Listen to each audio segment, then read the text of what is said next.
Hello everyone, and welcome to a new episode of Mythos, the Historian. Because many people have asked me to create a video about Odin, it's time to talk a little about the supreme god in Norse mythology. Odin is the most important god in Norse mythology, the father of all gods and the ruler of the land of Asgard. Together with his brothers Vili and Ve, he built the universe from the corpse of the primordial giant Ymir. He lived in Asgard with his wife Frigg and all the other gods he ruled. His role, like many of the Norse gods, is complex. Odin is a major member of the Aesir, the major group of the Northern Pantheon, and he is associated with war, battle, victory and death, but also wisdom, shamanism, magic, poetry, prophecy and hunting. Let's talk a little about the large family of the god. With his current wife Frigg, he had two sons, Balder and Hod. Balder is best known for the fact that his death marks the beginning of the end of the world. And Hod is best known for being blind and for being the murderer of his brother Balder, whom he killed by mistake. Odin had a love affair with the giantess Jord. The product of this love was Thor, the god of thunder and storm, the most famous of his sons and all gods of Norse mythology. One day, Odin was walking along the seashore. He came across 9 beautiful ladies who were the giantesses falling asleep on the beach. They were actually the sea maidens. Odin was so impressed and indulged in the beauty of the 9 maidens that he decided to marry them on the spot. This gave birth to the beautiful god Heimdall, who later became the watchman of Asgard. Odin had a child with the giantess Grid. His name was Vidar. He had immeasurable power, probably even greater than Thor's, but no one knew of his power because he spent all the time in his garden taking care of his plants without being noticeable. He had a love affair with Rinda as well.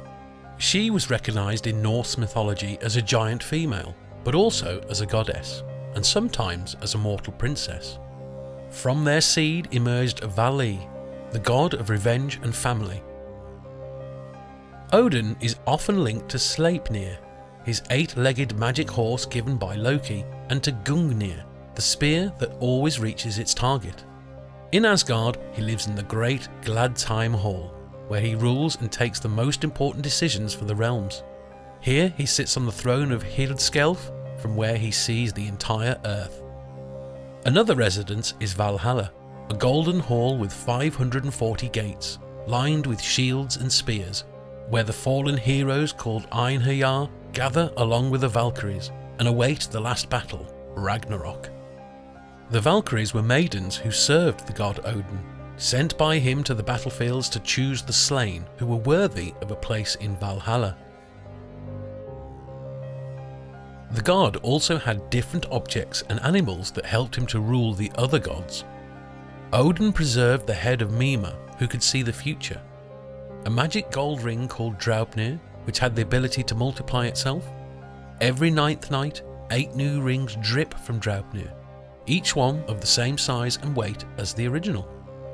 The god also had 2 crows, Hugin and Munin, namely thought and memory, but also 2 wolves, Geri and Freki.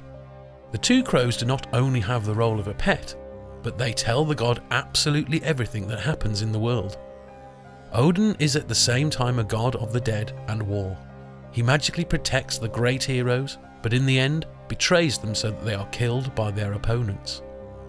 The explanation for this behaviour is the desire to have with him in Valhalla the greatest heroes to be helped by them on the day of Ragnarok, in the final battle against the giants, and Valhalla received only the souls of those who died heroically on the battlefield.